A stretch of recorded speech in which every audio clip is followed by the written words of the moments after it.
السلام عليكم ورحمة الله وبركاته. كسو دوادا janaalkayga deeqsiga alraas. maanta waxaan rabaa inaan idin tuso sida loo helo followers aad u badan Instagram-ka.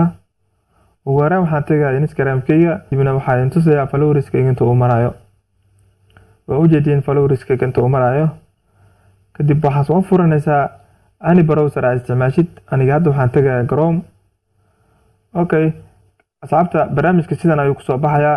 barnaamijka magaciisa waxaa la social media kasan. linki waxaa idin soo dhigaa video hoostiisa.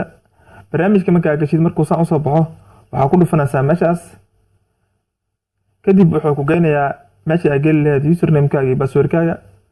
hadda aniga waxaan gelinayaa username-kayga iyo password-kayga soo gelinayaa. waxaa kadib aan isku soo laabanayna. marka aad gelisid username-kaaga iyo password-kaaga sidaatan ayuu kuu soo saarayaa. haddii aad u baahan tahay like waxaa ku riixaysaa meesha ay ku qoran tahay send like.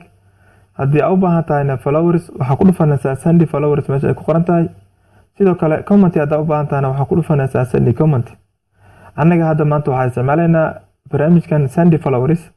waxaan riixaynaa send followers. kadib markaa ku dhufato send followers waxaa usoo degaysaa hoos. waxaa imaanaysaa meesha ay ku qoran tahay number 10-ka. kadib ayaa iska tirtiraysaa. waxaa gelinaysaa 150.